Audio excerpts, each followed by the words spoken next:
Hello, it is Serum, and I am back on Kerbal Space Program Season 2. This takes place about 30 years after the first season. The government has shut down funding for the Kerbal Space Program, and while everything sits mothballed, 30 years down the line, corporations have taken over and are now using the Kerbal Space Center to launch missions to do mining and exploration and tourism of space.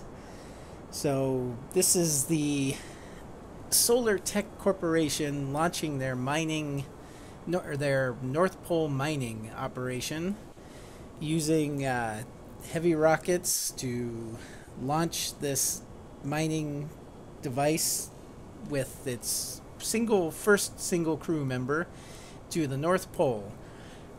You might recognize the design of this. This is very similar to the. Unfortunately, I can't remember the name of it, but it's the base used on both the moon and Duna. This corporation was actually the corporation that designs that setup, and they're using that very similar setup for their mining operation. So they've launched it off here, and they're going to basically send it as close to the North Pole as they can get it. Doesn't really matter. The North Pole is, unlike on Earth, it's an actual landmass on Kerbin, and so they can land anywhere on there and start a exploration and mining setup. Basically looking for any valuable mineral deposits that can be found, anything that can be used to possibly as a fuel source or materials for other exploration, future exploration. So we're launching it here. They've got it up. They're gonna get it up into a low orbit, and then they're not actually gonna get into orbit, but they're gonna get it up to about 80,000 meters, and there goes the first staging, and just try to get this into a partial orbit and then bring it down at the North Pole. This has those three rovers too, just like before. They can be unmanned or operated by a personnel and used to move around and check for any mineral deposits near the surface.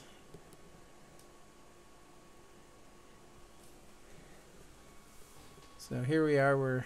We're getting up there. Right now we just have the one crew member. He's a reliable crew member, Bob Kerman.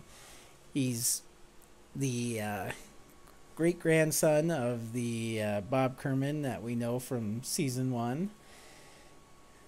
He's had some experience. He's a pilot, but this is his first time going into space, so he's quite proud of that. So now he's aiming it towards the North Pole. And he's going to throttle up and just start working his way that direction. Now the corporations are basically renting the Kerbal Space Center from the government. And so all the corporations, there's three of them. Obviously we know this one, which is Solar Tech. The other two, they're at this moment they're undisclosed, so we don't know who they are. They wish to remain secret because they want competition and they don't want their rivals, like Solar Tech here, to know what they're up to or who they are until the time for launching comes. Because this is a very cutthroat industry right now. You know, with all the recessions that that the governments of Kerbin are going through, there's a lot of money to be made in this. So corporations are very cautious about what they're doing and what they're working on.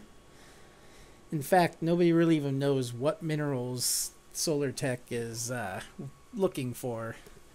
We know there's a few different ones. They want oil because oil is always important. And gold too. In a recession, gold's always valuable.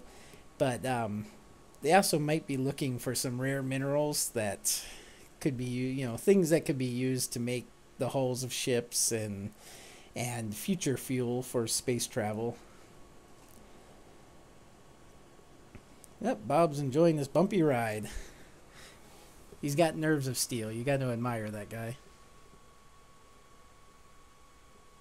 So once this lands, this is actually going to be several crew members running this. The next crew members will be shuttled there by air service aboard one of the ex-military planes that the corporation has bought.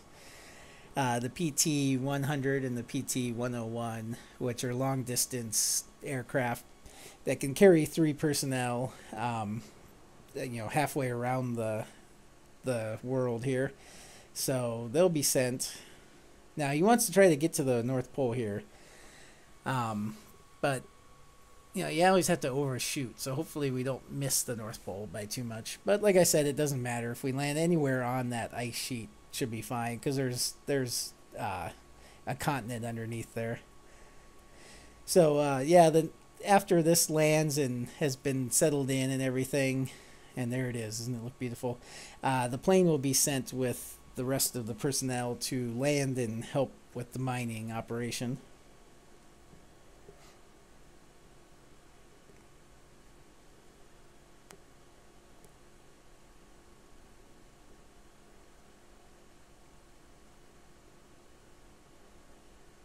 So we're going over now. It looks very bumpy. There's a lot of hills, it looks like. It's hard to tell how flat it is, but we want to try to land this on as flat as possible of land. And it's at this point I was a little nervous because I was like, wow, I don't see any place that looks flat down there. But I'm not sure if I'm looking at textures or if there's actually hills down there. So I was getting a little bit nervous about this. I was thinking maybe the South Pole should have been the place to go, because there's reports of lots of minerals there too from satellites that have done searches of the area. So, but the most promising was the North Pole, and also the easiest to reach. So that's why they went with that. So getting ready to do another burn here to use up the last of the fuel, so that we can slow down and actually just drop down right below us, because this is the perfect place to land. Unfortunately, I was a little hesitant and I'm not slowing down quite as quickly as I wanted. And we're out of fuel, so now it's up to fate to deliver us safely down to the ground and not into the ocean. And as you can see, there 15 parachutes on this. I had to count again just to make sure. Just so we know that this thing will slow down. And there's the landing gear. Just like before, it's very similar setup. Only this one's designed for landing on Kerbin and not other planets or moons.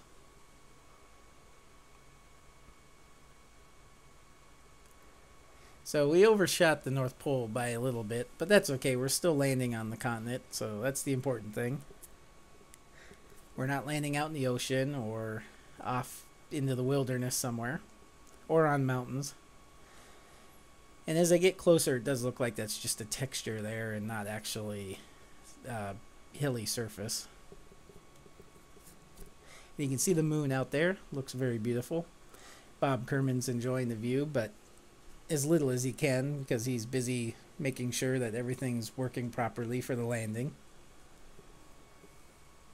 Go Bob, you're a trooper. Solar Tech Corporation is going to value your services very much. Now this thing has lights, you can see they're on, so it can see when it lands. They can see where everything around. And then once you land, we'll deploy the rovers, move them into position, and make sure everything's ready to go.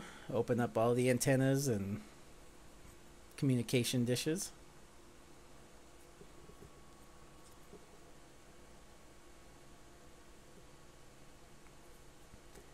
Yeah, it's definitely looking smooth down there, so that's good. Bob Kerman was a little worried about that. He didn't know what to expect. Nobody really knew.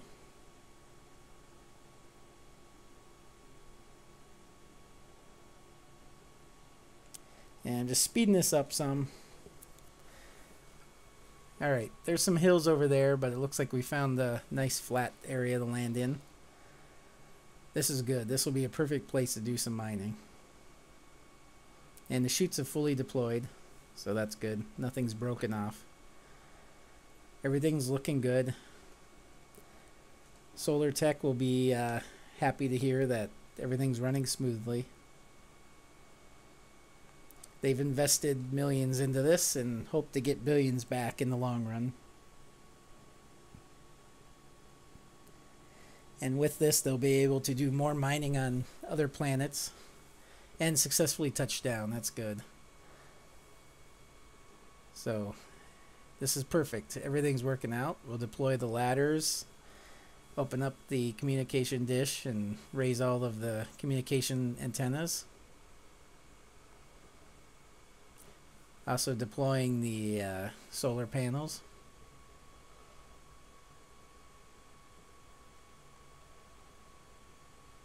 There's plenty of solar panels on this thing, but you can never be too safe. The communotron antennas are extending. There's 3 of them. They communicate with the rovers when they're unmanned. And there's the communotron communication dish, communicates with satellites. Releasing the rovers. Locking the brakes on all of them. Now we're just parking them back at the mining station.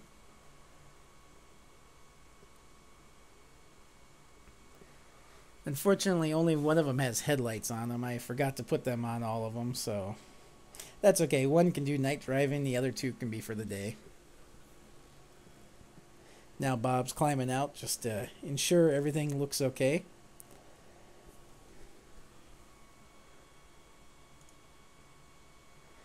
So definitely looks good. Extending all the ladders for all the housing pods. So this looks like it's worked out very well. That's important. Solar Tech Corporation will be happy to know that they now have a mining base at the North Pole. Now they can start sending their aircraft to deliver the crew members. They have a nice flat surface for landing a large jet on, so that's good. Bob stands for a minute and admires the sun as it slowly rises at the North Pole. And he sends out his first communication to Solar Tech to let them know that everything's gone smoothly. This is the beginning of a new era for the corporation, for the world, and for the Kerbal Space Center. And now he heads back to his ship to get a little bit of R&R.